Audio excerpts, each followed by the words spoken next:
Will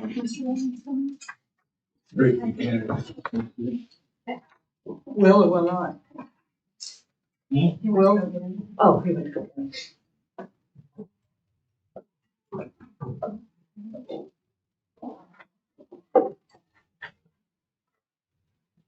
I think it's good seeing you there. Yeah, you did a great job. Those, because anytime someone's walking out or something like that, I didn't know that about addiction, and I know you had to see through that. Yeah, I spent a little more time. It was good. Very good. Yeah. Where was it? You were what? Well, the downtown Rotary Club. I do. I got invited to. The president is this year is Judge Susan Mitchell. She's a federal magistrate judge, and she just asked me if I'd come and address, just kind of talk about the drug court program with our Rotary. And I really talk about all of our diversion programs with Judge too. What? Oh, okay, fine. Yeah, we just had a conversation about it. Yeah. I'm a past district governor. In fact, still a member out at EOC, Houston, Oklahoma. Started in Midwest City, and then, in fact, while I was in the Midwest City Club, we started EOC, Houston, Oklahoma County. Oh, And interesting. then it's been a few years now. This what? We're live. Okay. So? I know. Commissioner always worries about that, because I haven't been caught cussing and open. It's been a while. It's been a while. We had the boss. Got a little, I had a little workplace incident. How many days without injury? Yeah. A whole week without cussing. It took 7 days. Okay, we are here for the Court Services Advisory Board regular meeting agenda. Notice was properly posted on March 12th, 2025. I know Under Sheriff Jim Anderson had a training he was at, so will not be here. I know Mr. Bridge had court in El Rito, so he will not be here. And Mr. Warren is on his way. Number one, discussion and possible action regarding the minutes of December 5th, 2024. Never ever give up a winning team. I move that Miss Bridget and Miss Vicky continue on. Wait, we're not there yet. Popping ahead to number two. Oh. Oh my God, well, that's it. Number two is that. We're on number one. Going to number two. Number one, I move that we approve the minutes. Okay, all in favor? Aye. All opposed? Okay, minutes will be accepted. And on to number two, discussion and possible action regarding the election of chairman and vice chairman. Not saying a word. I move that the winning team be renewed for a year. Miss Vicky and Miss Bridget. Bridget. Second. Which for which? Miss Bridget is right in her chair, and Chairman. the chairman and the vice chair is in her vice chair.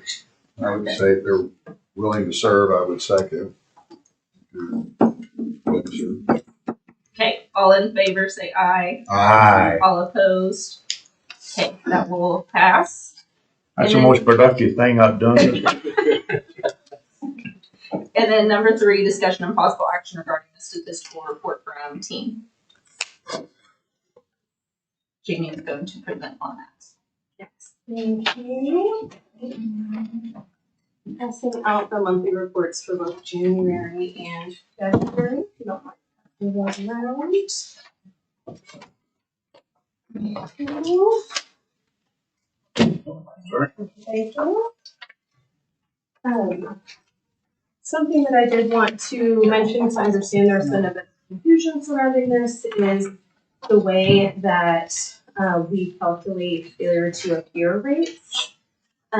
We discussed this in the first meeting where team presented any statistical reports, was just kind of defining what that rate is. So for us, and what this board agreed to when we first presented it, was our failure to appear rate is the total number of failures to appear divided by the total number of scheduled court appearances. So those rates are what's reflected in all of our reports as that definition. There are multiple different ways to calculate that rate. So some would calculate the number of failures to appear over the total active population for whatever time period we're looking at. The reason that we've chosen to do the other is because that if you look at just the January report, that would include nearly 260 people that didn't even have a court appearance scheduled in kind of the positive column. Does that make sense? So on a monthly basis, that would sort of pad those numbers and make them look better. So if I did 32 divided by 661 instead of 8%, our failure to appear rate would have only been 5%. So the way that we do it, we believe is sort of a more accurate reflection of who actually showed up that was scheduled for court. But if this body wanted us to calculate it in a different way and set that definition differently, we're happy to do that. It just makes things look a little bit different. So on a monthly basis, it would make the rate look lower, and then on a quarterly basis, would make the rate look higher, because in a quarter, many of our participants have had 2 or even 3 court appearances scheduled. So there's more court appearances than there are participants in a quarter, whereas there are less court appearances than there are participants in a month. Does that make sense? Yep. So how many people get FTAs period? Those numbers are also in the reports. That's So the so total these are the number of ones failures that- to appear. Yes, sir. that number right there is all the FTA warrants that were issued for February. Yes, sir. For individuals who are assigned to team pretrial release. Okay. There are individuals who are still getting OR bonds that are outside of team's process that are not under our purview. So if someone is looking just at OR bonds, those are not typically always supervised by team. So there could be failures to appear on ORs that are not affiliated with this pretrial And we're, the total number of court dates program. isn't the participant, it's the actual participant in court. Scheduled court appearances. Yes. And I will say, for people who look at the numbers and say 32 failures to appear is a lot, this isn't your average population. Normally the people getting out through team are the people who have been in there for 5 to 7 days who aren't posting bonds. So oftentimes those are the low income, the people who are homeless or don't have transportation and those things. So these are people who would be sometimes more likely to fail to appear anyway because they don't have the services. We had a meeting with the jail last week, and I'm hoping this will help failure to appear rates. A lot of individuals get on their medications when they're in jail, and then whenever they're getting released, they are released without their medications. They get an appointment with their treatment provider, say North Care or whoever. It's 3 weeks away. If someone doesn't have their medications for 3 weeks, a lot of times they self-medicate, they get on substances. We now have a contact at the jail, and so team has agreed that anytime someone's released and they have a mental health illness, they can email the jail and get a prescription provided to the pharmacy, and so they can try to get them on their medications until they get an appointment with the treatment provider. I think that will be huge, because I think that's a lot of the failure to appears is when people don't have their mental health meds. So Who's paying for that? well, it would be, if the participant has Medicaid or that, it would be them. So all the doctor does is send in their prescription. So it's not like the county's paying for any additional services, but it's whoever if they have insurance, if they have Medicaid, variety care. For North Generally, Carolina, Yes, Red Rock. yes. So it's just how they normally would typically get their medication. I have a question. I'm sorry, we can ask a question. Well, I'll go, yes, my quick question is, the OR releases, there were no recommendations these last 2 months, is that unusual or? The process that we're using right now is we take feedback from the district attorney's office before making presenting any information to a judge. Right now, the DA's office, for the people that we are looking at, is generally recommending conditions. Okay. And so we are just essentially presenting a packet to a judge. They get to make the decision of whether this person needs conditions or if it's without conditions, which would be an OR. But we only have releases with conditions. Of the 32 in January that failed to appear, violation reports, or were those just, because not everybody that fails to appear, we do a violation report, right? Yes, ma'am. So of those 32, do we know? These are only failure to appear. Okay. There were, I think I'm wrong, 2 failure to comply warrants last month. And if you don't know, I didn't mean to put you on the No, I spot. believe I just there was wanted to make 2. sure. That this number doesn't represent 32 violation reports. No, and ma'am. conditions, No, just because failure it's to purely failures. Out of your total number of court dates, how many individuals was it?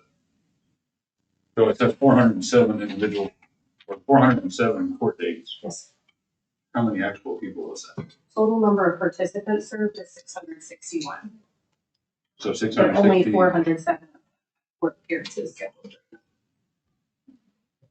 Are you asking if it's 32 people who come to appear, maybe one of those that two? No, so you said that these individual court dates Yes. for this month, it could be one person with multiple court dates, correct?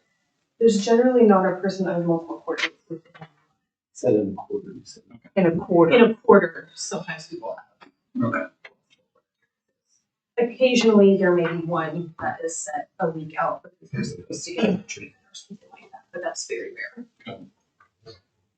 Thank you, Jim. The question I had is, first of all, I want to say thank you for putting this together like this. This is something I've been curious about for a long time. And as long as we kind of stay consistent in the way that we measure this, it starts helping us create a baseline. And also then we can compare ourselves to other jurisdictions.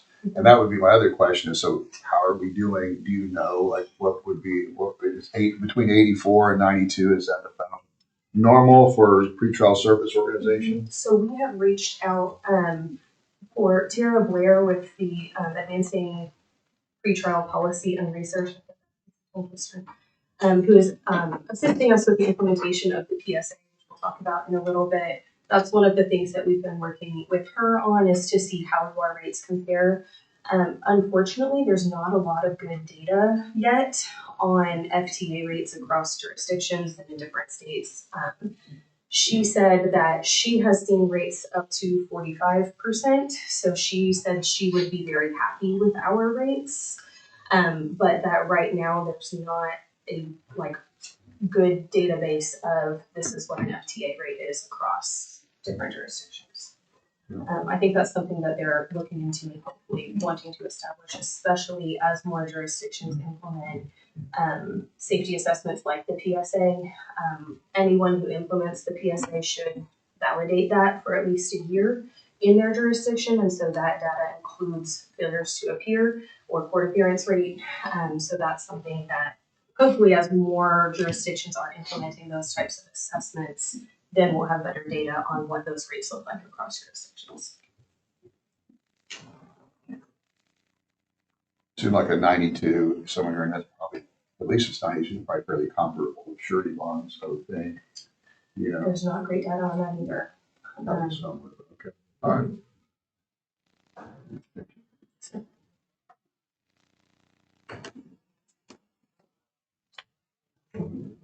Does anybody want to move to accept this report? So moved. I'll second that. All in favor of accepting the statistical reports? Aye. All opposed? Okay, number 4, discussion on possible action regarding the transfer of operation management of the duties provided by Court Services Office from county to team, including updates on numbers. I know we originally put this on there and we kind of previously talked about numbers being transferred. Do we want to keep this on the agenda or do we want to strike that since? I guess it's none business on that. Is there anything else that's lingering out there? I'm not aware of anything. I don't think so. I'll move to strike it. I second. Okay, all in favor? Aye. Aye. All opposed? And then number 5, discussion and possible action regarding the potential implementation of evidence-based risk assessment. And I know there was a question previously done to agreement about the total OR release recommendations. Right now, everyone's getting services, and so I think part of this PSA will be individuals who don't need services can get ORs. Individuals who do need the services will be getting them. So those numbers may change if we get this in. I am passing around a release conditions matrix. We passed this out at the last meeting in December as well. We've gone over this with the chair and vice chair many times to get their feedback and approval before presenting it to you all once again. As a reminder, this release conditions matrix, all that this does is informs what they call the PSA score is. So the PSA is the public safety assessment. This board voted in favor of moving forward with the public safety assessment as a pretrial safety assessment tool. This release matrix, it's a little bit challenging to look at if you've never looked at it before. But everyone gets a score both for new criminal activity as well as for failure to appear. So if someone scores a 1 for new criminal activity but a 2 for failure to appear, according to this matrix, they would be recommended for release level 1. Release level 1 is outlined on the second page of what that is. If you look at that second page where it says pretrial release level under 1, it's got the universal conditions and court date notifications. Essentially, that would be an OR and then so on. The way that the public safety assessment works is it looks at criminal history, age at the time of the current arrest. Was there any open, meaning undisposed cases already at the time of this arrest? Any probation, any of those kinds of things. That gets put into an application and the score pops out. That's the way that this works. We have scheduled training for our staff as well as members of the public defender's office and the district attorney's office for March 24th and 25th, so about a week and a half from now, so that all staff who are going to be using the tool as well as reviewing the tool and potentially making recommendations based on the score are very familiar with the ins and outs of how it works. Again, APPR came and made a big presentation on this. I want to say that was in December, October, one of the recent meetings. So the big thing that we need is input from you all on finalizing this release conditions matrix.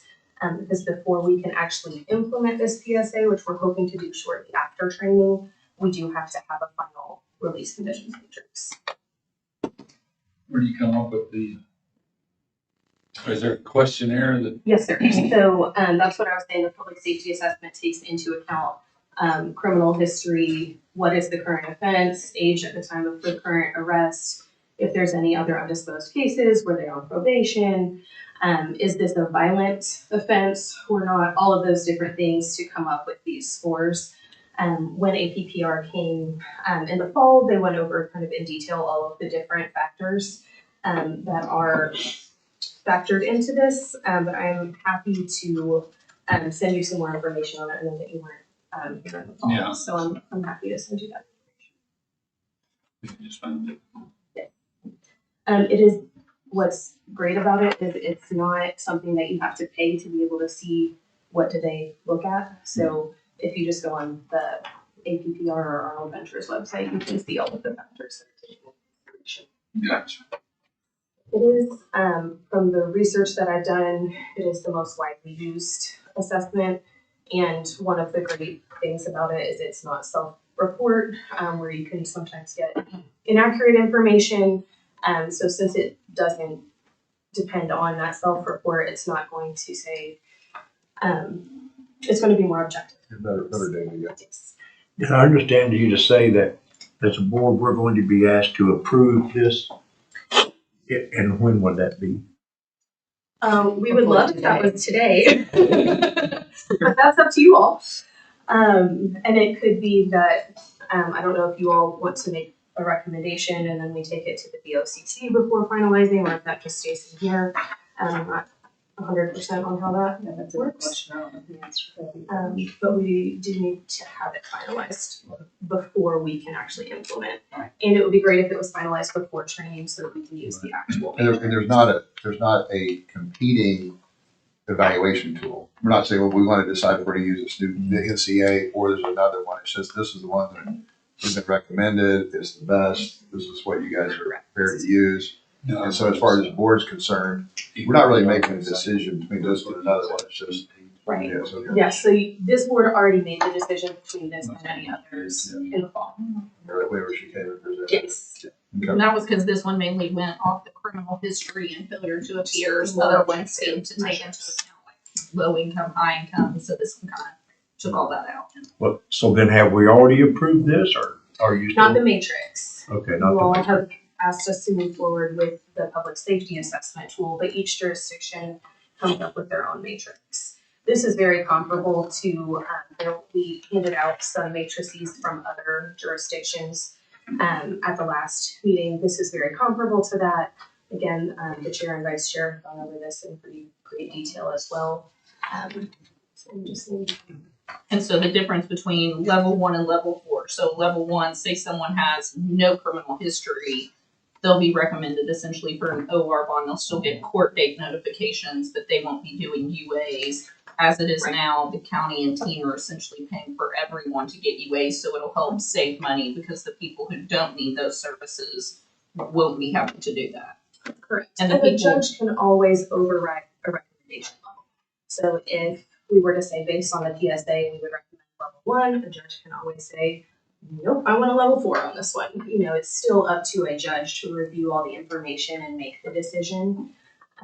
But this would give them an evidence-based tool to be able to base their decision on. One thing that pops out, Jamie, I just was curious about this for some reason. I noticed on here that when you get to level 3, you got face-to-face reporting as directed. Mhm. And you also have face-to-face reporting monthly. And so we go from monthly to bi-weekly. First of all, I was thinking, maybe once a month. And what's the difference between face reporting as directed versus monthly? How do you Sure, pull so that apart? I think what that does is if someone is a level 3, they're supposed to report once a month, but they come in and maybe there's a positive drug test, that would give that pretrial case manager the ability to say, okay, I would like to direct you to report more frequently if there is So if a that'd be need. based more or less on your discretion. We need to see you, you guys need to come in. Mhm. We need to work on some case management, we need to work on, talk about stream or whatever. But the minimum would be a month, at least once a month, but it'd be more if needed. Correct. Okay. Yeah. Bi-weekly, that means every other week. Yes, Yeah. twice a month. All right.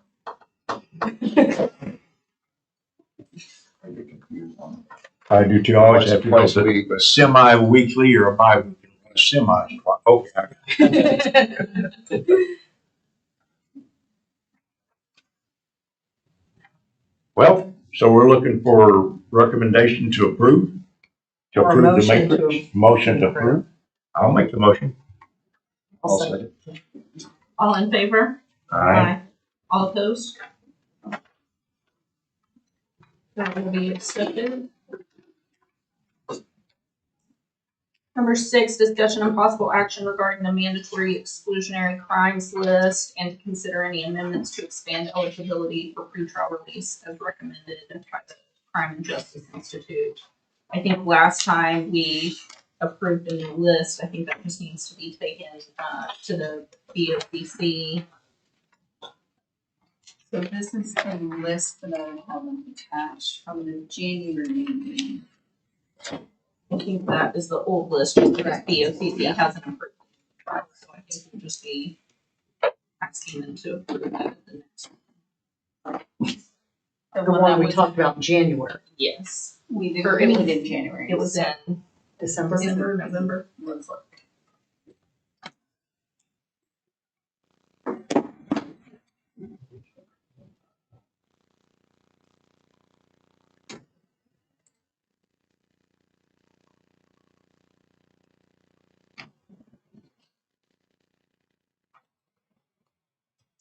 So the old one.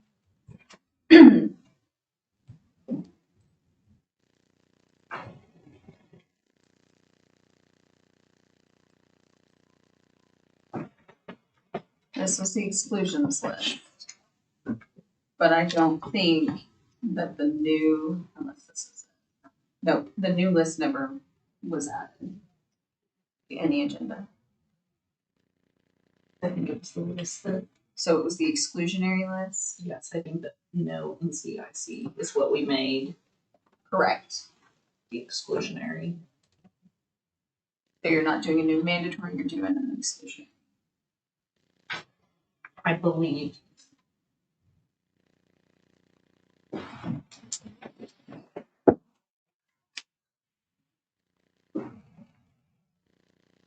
I believe we voted that that would be the new mandatory exclusionary. That would replace the old list. So you're not gonna have any discretionary? It just means that they don't have to pull NCICs on those who are just trying to cut down the amount of NC, because those people aren't gonna get released without some sort of a, Right. you know, Mm-hmm. Yeah, so you voted to approve that exclusionary list. Okay. so we did that already.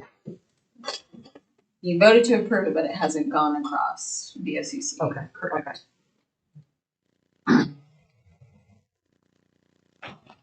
Just following up to get it onto the POCC. Are you? That would have to come from, this, but I can do that. Okay, I can follow up, make sure excellent. that's on there. Okay, do we have any citizen participation? Any board comments? Any, I just want to make sure, I know we have a statistical report, but just my question is, how are things going? You guys feel like it's going okay? Yeah. Friction points that this board needs to be aware of?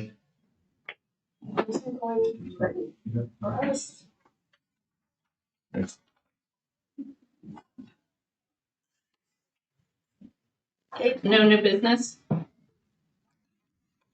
You want to have a motion to adjourn? Second. Okay, all in favor? Aye. All opposed?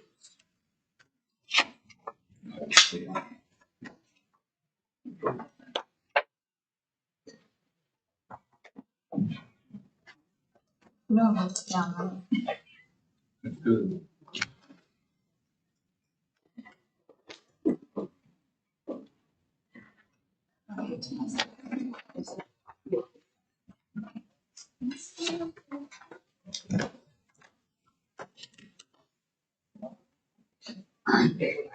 I'm glad you had I did before you came in too, yes.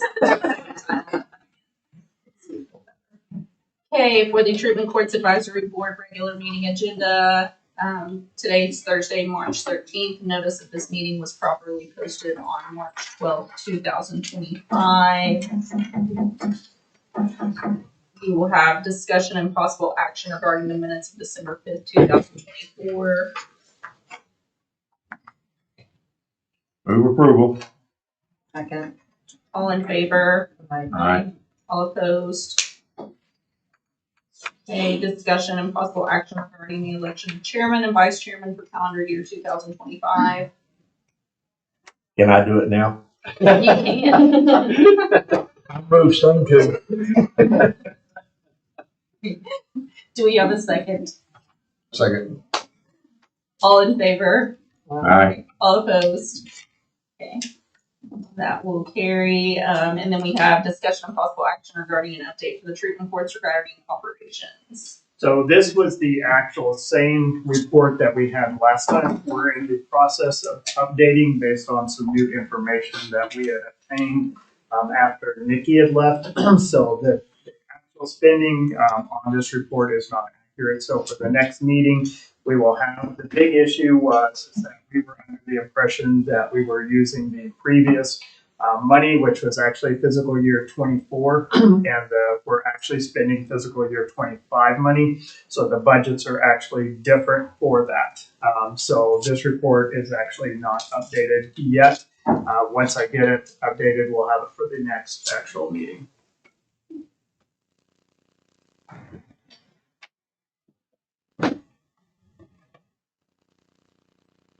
Anybody have any questions?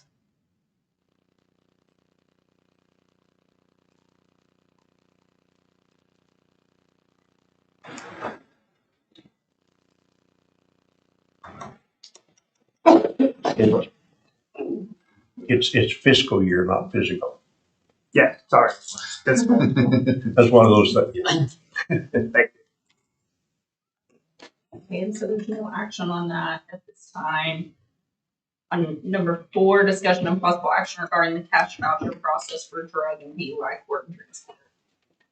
So last time we had a very robust conversation about cash vouchers. The ask this time, after taking feedback from the group, is originally was recommended that we go to a digital signature and then the actual 2 signatures on there. Through looking at the actual requests at this time is going to be to move to digital signatures and keep the form the same with all 5 signatures on there, but just transition to a digital signature to match what the county does. The vendor that we were looking at previously was,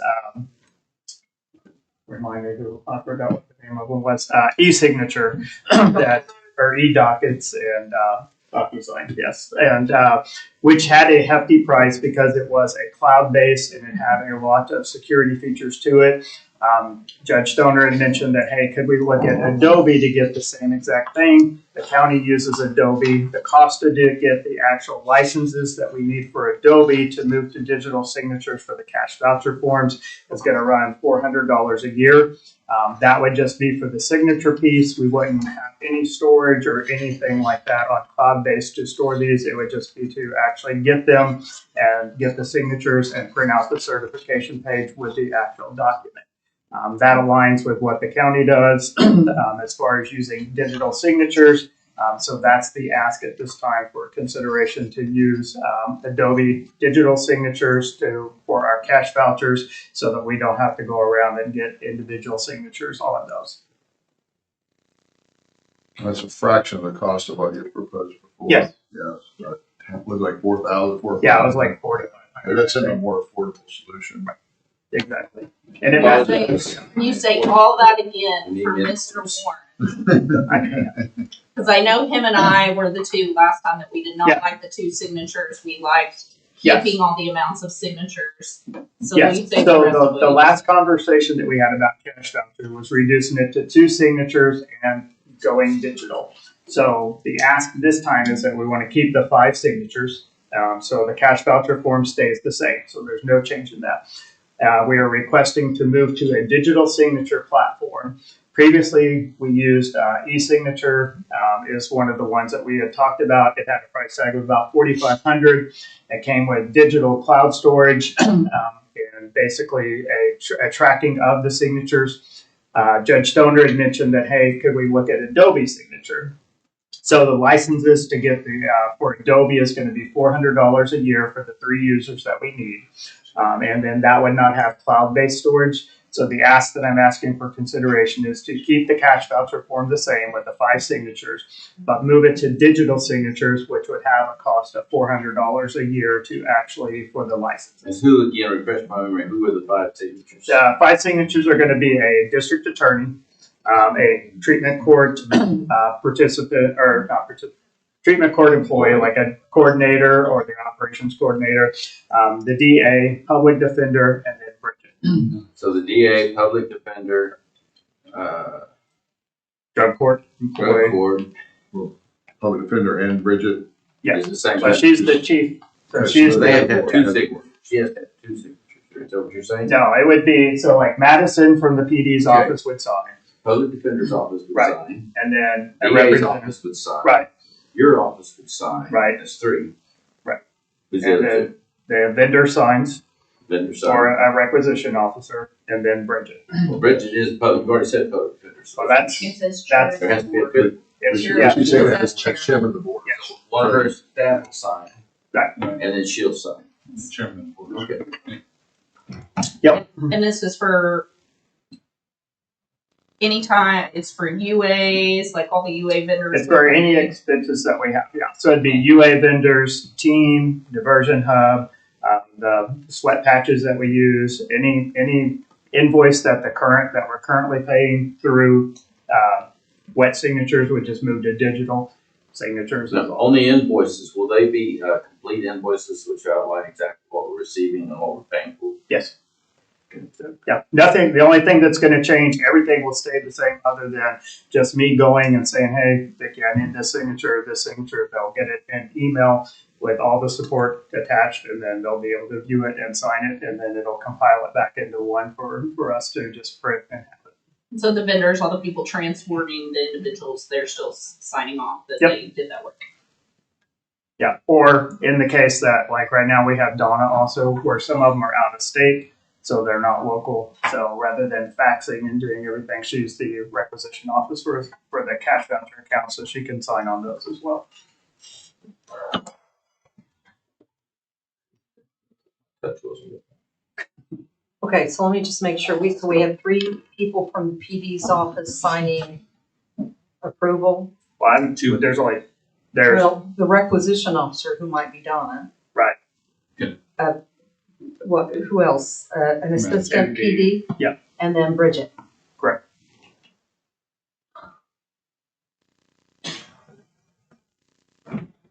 Go ahead. I mean, I just wanted to point that out. There are 3 people from the PD. So what was previously discussed in one of these meetings, I think it was back in maybe October or sometime around there, was making me the requisition officer. And it had passed this board, and we never got it on the BOCC. So me as the treatment court director would be the one actually signing as the requisition. So that would take it out of the PD's office. It would actually make me be the one signing those, or allow me to sign those. I need more authority though, as far as, I like you signing or someone, Right. 3 or 4 people from the county looking at, not that I don't trust you, it's just that, it's your benefit.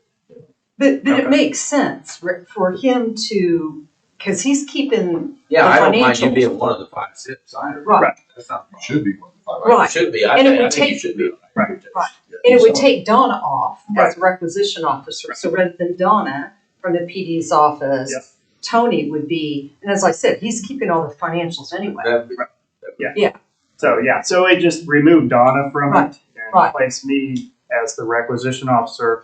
And then at that point, we've got Madison or one of her individual, usually she's always here, so I don't ever have a problem. But then a DA, so it really just takes it to be somebody on this board, a PD, me, and then, Okay. And then for the person in my office, that's, because I haven't signed vouchers in a while, I assume yeah, they haven't Eric's, had any. yeah, Okay. Eric said that he So- was taking over. He said No, that you, he's not. I'll designate myself as the Okay. person that signs off. Okay. so we can go back to that. So, And all of these always have the stack of every invoice, everything Yeah. they've done. it'll look Yeah. just like this. Like, I mean, the drug testing one comes in, we fill out the cash voucher, all the support is there, it's reviewed, to see, to make sure that we get any discount that we're getting or anything like that. So, I like this process much better. I did not like just having 2 signatures because I wanted, a vendor who's doing the work, I wanted them to, put their signature on it because anybody can say they did the work and then not sign off and then the liability's on us. So I like having the 5 signatures. I like that this is a lot less expensive than the other one being 4,500 or 5,000. That was too much, but it seems this one. I What's think the that's- volume? Just a wild guess. What bother? How often? How many times are we do you have to get the 5 people's signatures? it goes through phases, really just on when the bills hit. So like this month, I'm gonna say probably about 40 Okay. invoices, because you figure that the drug lab does at least 8 invoices a month for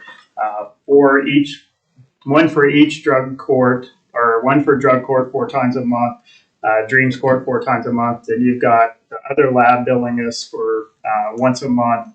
Then you've got all the other stuff like any like sweat patches, scram devices, any of that come in as well. So I'm saying we average probably about 40 a month. Okay. So What is Dreams Court? Dreams Court is mental health court. Just renamed It it. just renamed it. Okay. I missed that dream. Yeah. Judge Burton had some of her team just, the idea was, I guess people are happier to participate in Dreams Court, but mental health court has a little bit of a, Edge to it. okay, it's just a little more welcoming, I suppose. And for purposes of the vouchers, I mean, in the DocuSign or Adobe, we'll be sent an email saying that there's Yes. something that you need to sign off on. Correct. We'll sign it, it'll automatically go to you. Yes. You're gonna keep copies of Yep. all of that, okay? Yeah. So probably what we need to discuss moving forward is just, because we're gonna get to the point where we've got to re-up MOUs with our vendors. Yes. In particular, the drug testing, Yes. the labs. So I guess, I mean, I don't know where we are on expenses. I don't know if expenses have gone up. I know that Bob Rabbit's, this really isn't an agenda item. I'm just identifying it. But at some point in the future, Rabbit's was always watching if expenses and particularly lab expenses were going up, because that's a huge chunk of Yes. money that we have. And so I just want to put that on your radar. It's watching to see if those expenses are increasing. And then when we start signing MOUs, I'd like to be notified of that as well. Okay. Yeah, and we have all of that. And we had a conversation, me, Judge Stoner, Madison, and Eric about some of the drug lab expenses and everything. So we're keeping an eye on that. But Okay. yeah, but at any time, if you want to know how much we paid, and we've got a summary here of where we're at from the start of July through current for the regular expenses to show how much we're spending in drug testing. And we've got, I believe we've got, we can compare to last year. So that'll be another document that's a little bit later.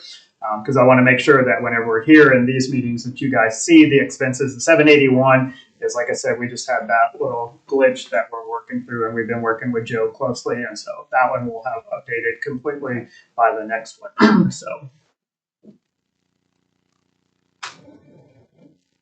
And so I will move that we, regarding the cash voucher process, that we move to the Adobe signature that requires the 5 signatures but can be done electronically.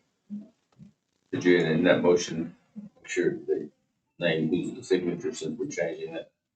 Yes, and I think we previously Did that? voted that we would name Tony the requisition officer. It just needs to go to the VOCC. Yes. And so I can make sure that gets on the VOCC along with the PSA from the last.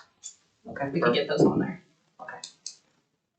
Yes. So if that's a motion, then I'll second. All in favor? Aye. All opposed? Motion passes. And then discussion and possible action regarding the drug and DUI court statistical report. Yes, so we can click on that first link there. I'm so sorry. So that's, some of these are gonna be from January's meeting. I just wanted to go ahead and say that. Not particularly this one, but some of these will be Yeah, repeats from January. this one should be updated because we didn't give you anything in January. So this is just the statistics of the court.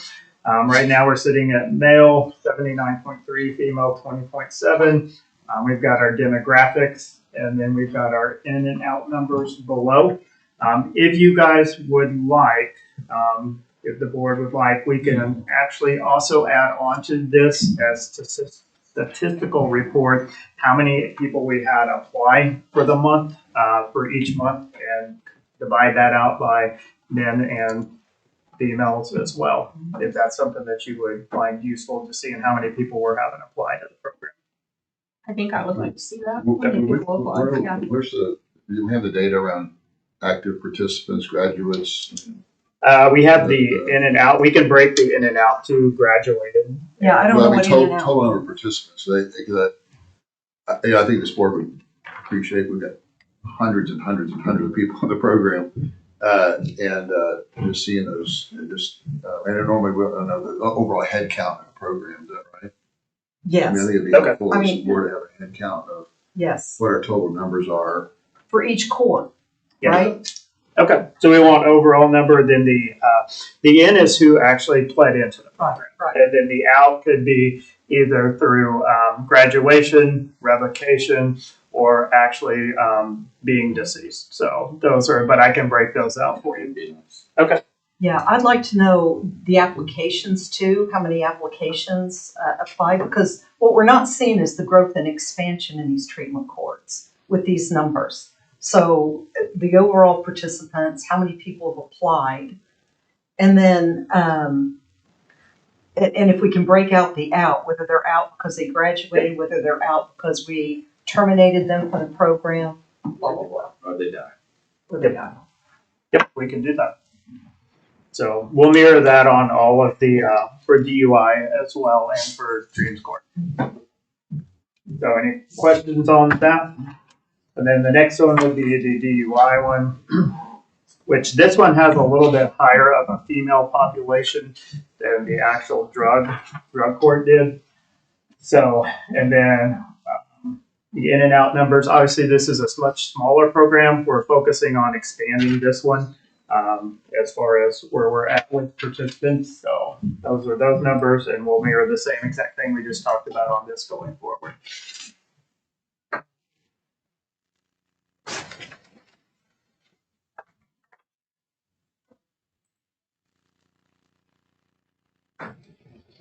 I think this is one Oh, okay. So those are the from ones that January. I can walk through. I didn't know if y'all wanted to go over these or not, so I left them on there since we didn't get them. So are we gonna have the same report for like Dreams Court on participants and Yeah, we'll mirror And it all co-op. exactly. for all of them? We'll mirror exactly what we talked about for drug, and we'll just do it for Okay. all of them. Okay. So, yeah. And then, is this the new agenda item, or was it still under the other one? This is the new one. This is the next one. So, the Do you have a number motion? 5, we never, You don't. To accept the reports. Okay, so, go on to the drug and DUI court budget report. okay, Do you want the old one or the new one? new one preferred. Okay. So this is where we're at, and we had mentioned like, hey, Bob had kept a close eye on the actual expenses. So copier, that's just our normal self-explanatory, that what we use for a copier to do all our copying. Drug testing, we're at $63,774.58 for the year, and that's through July through current. Equipment, that is going to be items such as laptops for new staff that we had, which was a one-time purchase. Graduation, those are our community partners. The miscellaneous was a notary stamp that we needed somebody to be we had actually had somebody become a notary and never actually reimbursed them for that. So that was the reimbursement for that. Salaries, that is for all of the staff salaries, the staff being the coordinators, some actual, the PDs, the DAs that we fund through the program. Training, $3,500 was for the Momentum Conference and some actual other little trainings that we had. And then transportation, this number should not be going up anymore. This was prior to us getting the 781 money. So all transportation now is going to be through 781. This is where we're taking individuals. Mostly this is all from where we're taking individuals from jail to actually treatment, whether it be in like Muskogee or, wherever it is that whatever treatment they have, Muskogee, Tulsa, Enid, Lawton. So these are the transportation costs for helping those individuals that have no transportation and no family actually get there. The next line is going to be the credit that we received from ODMH for the first 3 months that we were pulling off of the ODMH account, which is our funding based off our active counts. Tony, I was going to ask you about the drug testing there, $62,000. I guess that's money we paid the lab, but we've actually taken in some other money.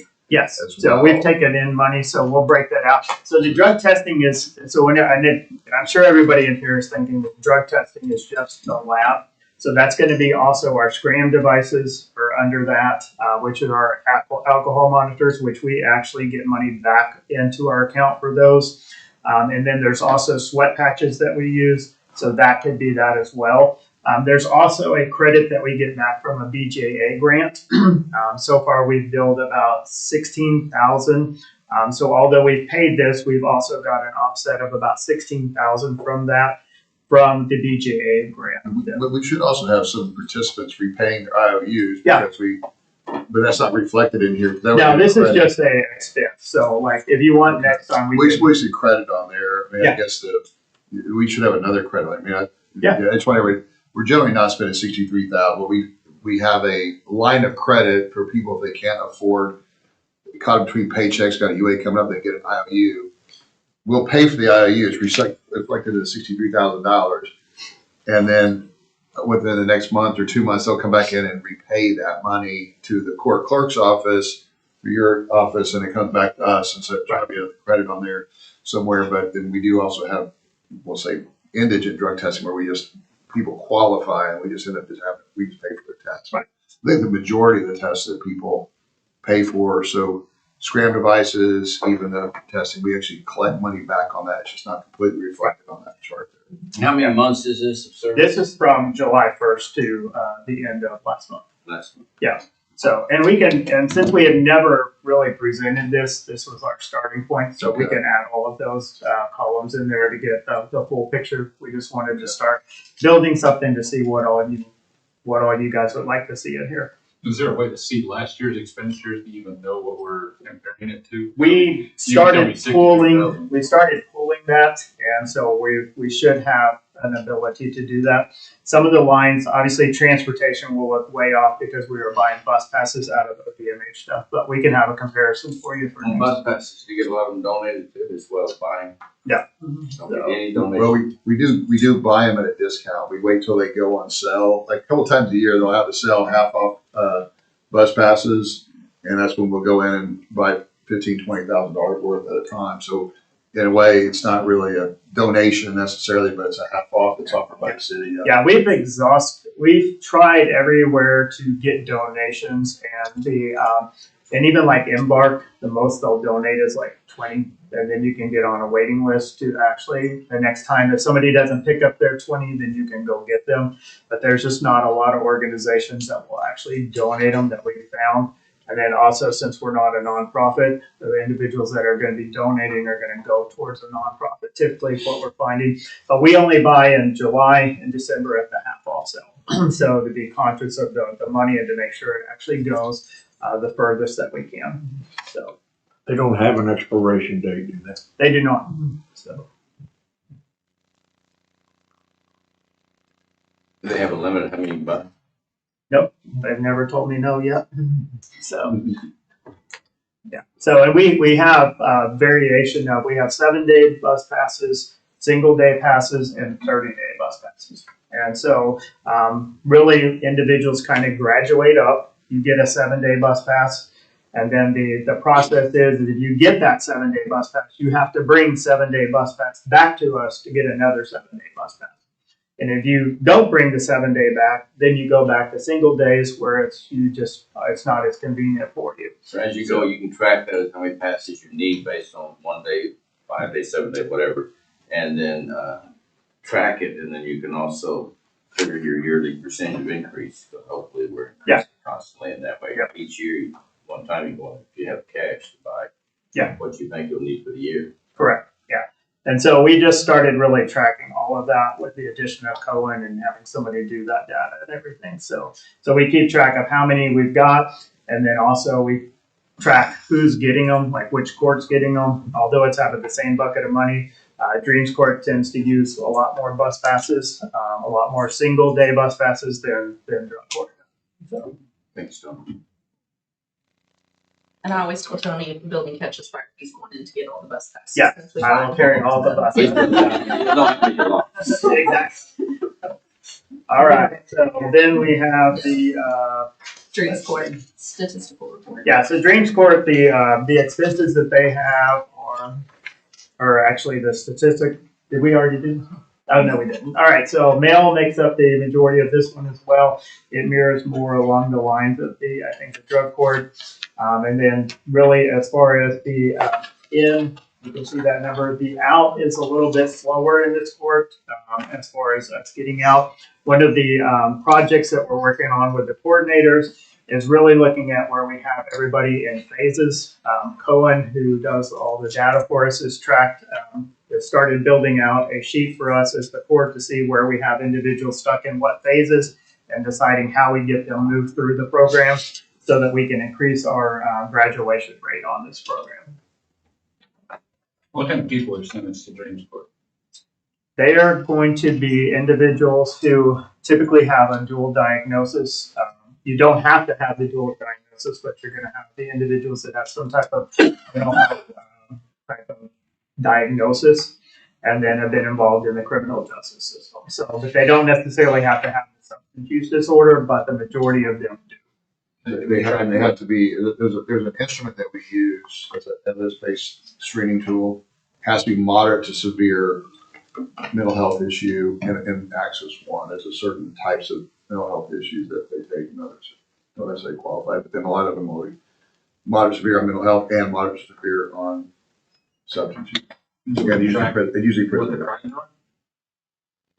Do we track what they? Yeah, we can pull what crimes they actually, the individuals that are in through that screening tool that he's talking about. It's called the offender screening. And then once somebody is actually pled in, we can pull a report by all of those individuals. And then we can also see the actual who didn't get in, what their crimes were. So we can break down statistically by female, male, what crimes were not let in, et cetera, all of that. So, And there are certain crimes that are excluded. yeah, there's So certain I think it works, and I have a very sneaky suspicion about what most of the people are being adjudicated for inside Dreams.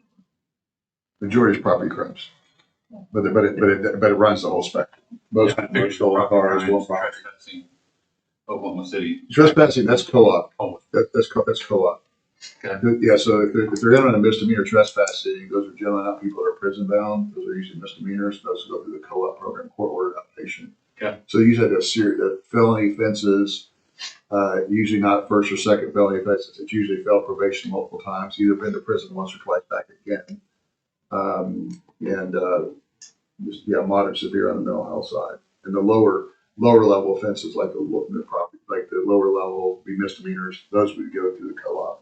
Those ones that were sitting in jail for a long period of time couldn't make bail, and Judge Bondurant helped put really that together. Okay. Yeah. So it's really risk. Co-op's lower risk. Mental health courts higher risk. Right.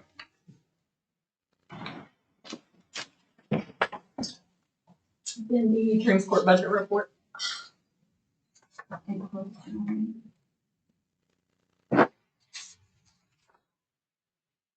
I'm sorry, y'all. I good. apologize. I promise I know how to So do this this. one's going to look a little bit different because the way that we're structured now, this one will not have salaries on it. So the drug test, once again, this is from July 1st through the end of last month. This program, the court or the actual treatment court team or program actually pays for all their drug testing. So this would be anything from the urine test, the regular drug test, any sweat patches, potentially a scram unit will actually be in that. So this also includes some medication compliance reporting. So as far as if somebody is actually tested and we want to know what medication they are, the lab or that they're actually taking prescribed medication, whether it's really prescribed or not, but any medication of that sense, we can actually pull a report on that to see what they're actually doing. That fund is being moved, that expense is being moved over to 781. We've been in the process of getting that lined out to use the funds that are in that to do the confirmation testing. So that's going forward. We should have that moved out of this category. But right now we're at 84,773 in drug testing. Would this have different people doing the work, or you don't have laborers? Would this be a? So the way that ODMH did our contract this year, previously we were set as drug court got so much money, Dreams Court got so much money. They lumped our buckets all into one so that we could unilaterally use the money across all the programs. So we're actually called treatment court. So we're getting all the money. So the 165,000 that you see, all the funds from ODMH for all our programs go into one actual treatment court bucket, which allows us to be more flexible with our spending. And it allows us to actually use the employees across lines that we need to versus they're only paid for by this program, so they can only work in this program. So this one right here is just really where we're tracking the expenses out of that account, so we can let ODMH know the difference, and we can, if we need more money, then we have it broken out for that. So the 454 in labor that you had up there previously covers this too, as far as labor costs. Yes, that's all our coordinators. It'd be 2 coordinators for stream score is what's in that number. So, and then the $5,000 fund move, I don't really know what to call it. Basically, I named a fund move, and that is where we pay for office supplies out of a different account. So we order through the approved Staples account, and we take that out of the, I think it's Munich's account is where that money comes out of. So we had to move from the cash voucher to that to pay for office supplies. This was for office supplies for a period of time, not just one order. It was multiple orders from July to current. So that's where that is. We revamped how we're invoicing supplies. So it'll no longer be a money move from our account to another account to a pay. It's going to come straight from the actual cash voucher account, and it'll say Staples, and we'll do it just like every other bill that we have. So, and then training. That's once again that was some momentum training and some coordinator training with All Rise that happened this year. And then equipment. We had 2 new staff. So that was computers, monitors, et cetera, one-time expense just to get them with equipment that they needed.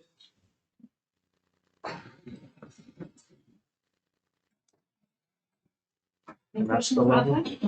Okay. We'll move on to the Veterans Treatment Board Statistical Report.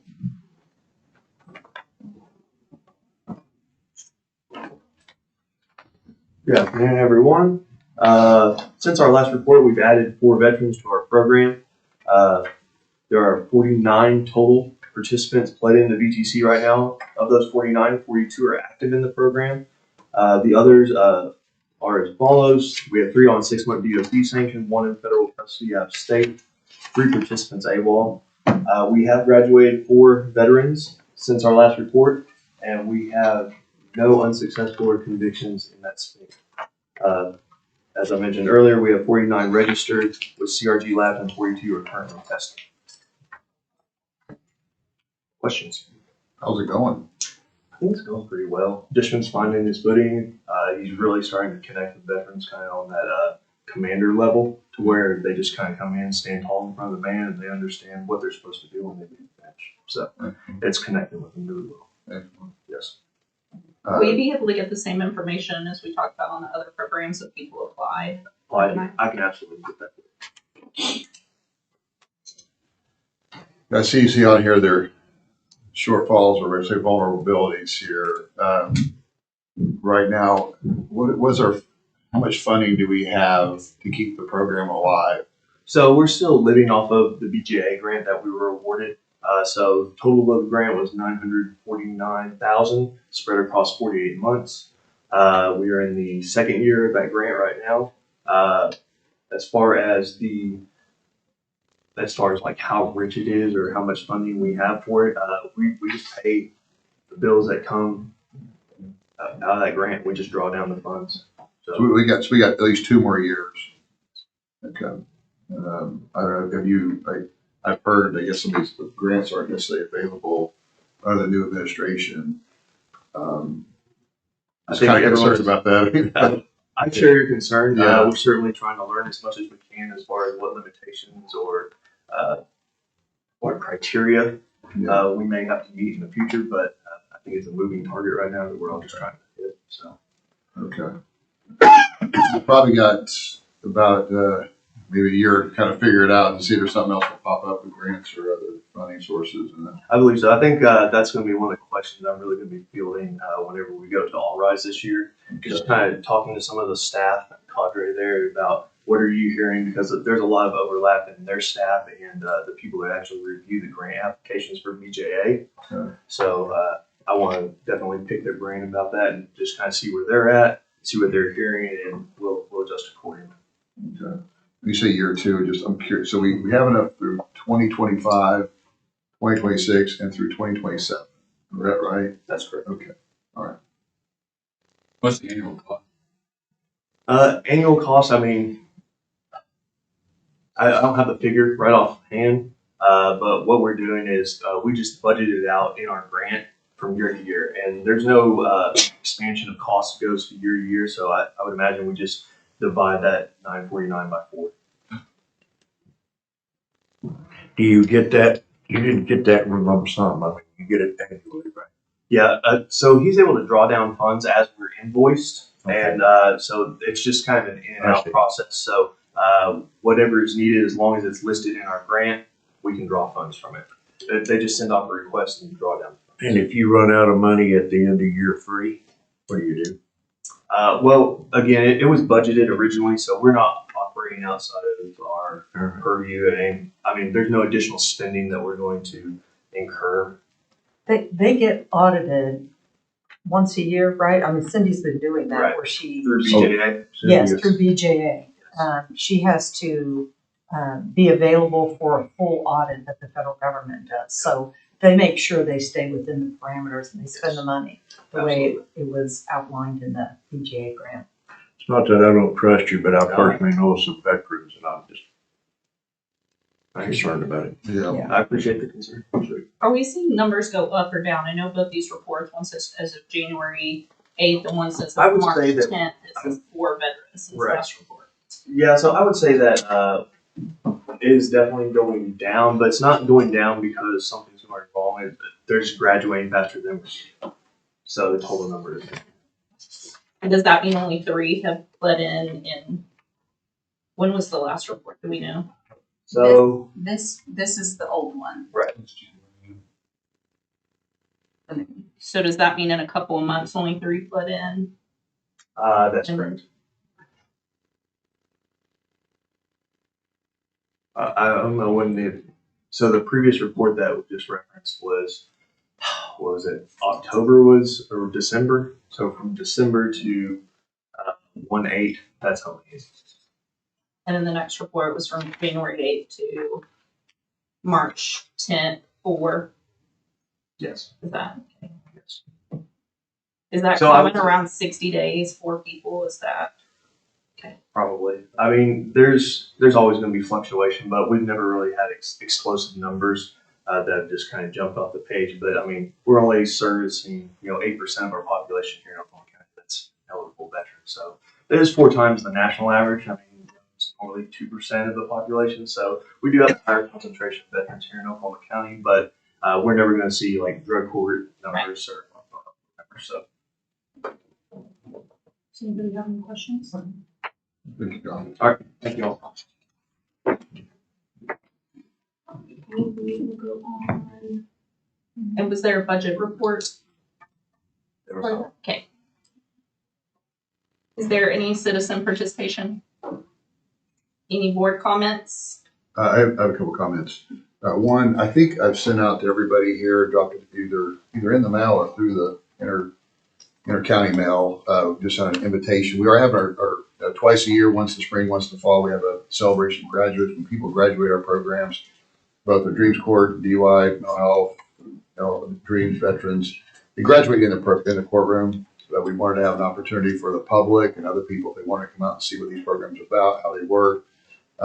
We've got, we partner with the Frontline Church in Flourish, OKC, to help do that. And so it's March the 25th. So not next Tuesday, the following Tuesday, 5:30. Usually lasts about an hour and 15 minutes if you'd like to come out. When is it? It's 'Cause I didn't get it's on those. Tuesday. They would have just gone out maybe this morning. Oh, okay. But it's Tuesday, March the 25th. I know you've been to those before. Right, Rick, right. You've been to one before.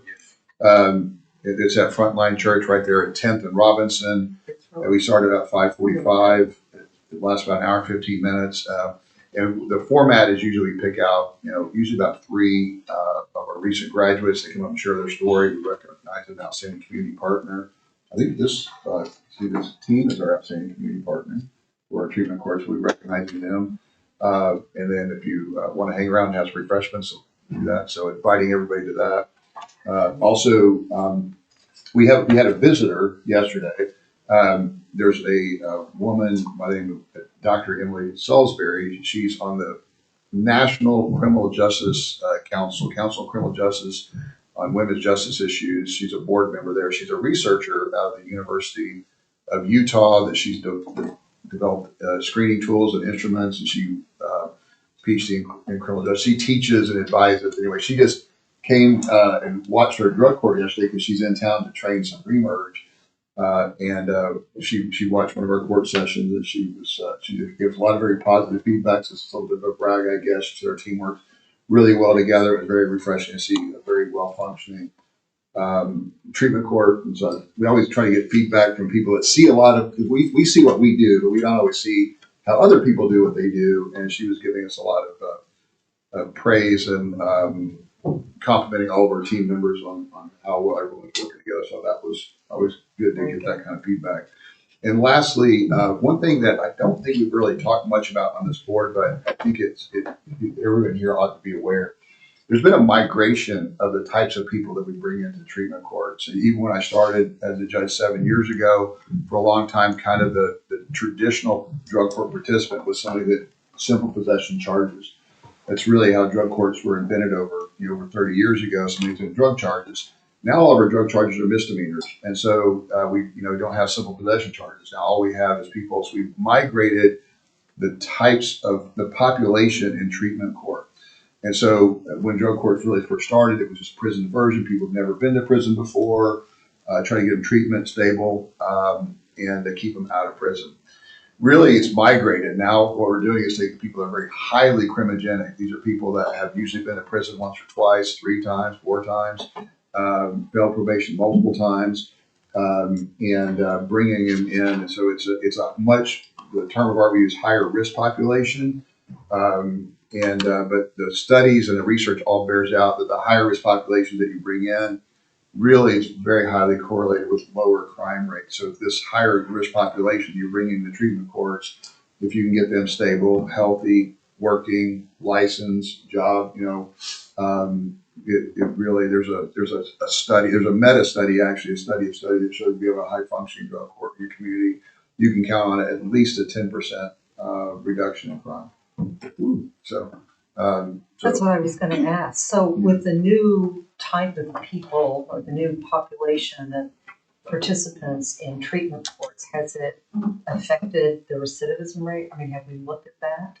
Well, yes and no. It's usually when you look at recidivism, you're looking at about when somebody graduates, you go back, it's about a 3-year window. So within that 3 years after they graduate. So I would say we've been probably the past, probably 3 or 4 years really working on a lot higher risk population. And there was a time that someone, they want to avoid felony conviction, we would take them in the program. But now they have to be prison. But as far as actually getting in the data on that, Department of Health, they were the ones that were tracking that for us. Okay. And I don't know, Tony, do we track any of our recidivism here? We have not started. No. We can. But I just want to make sure everybody's aware of that.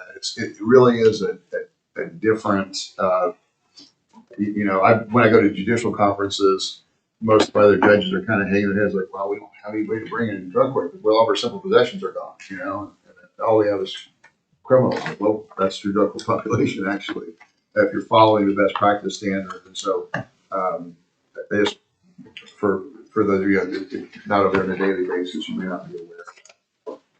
Anyway, just want to share that. That's all I have. Any new business? Anybody have a motion to adjourn? And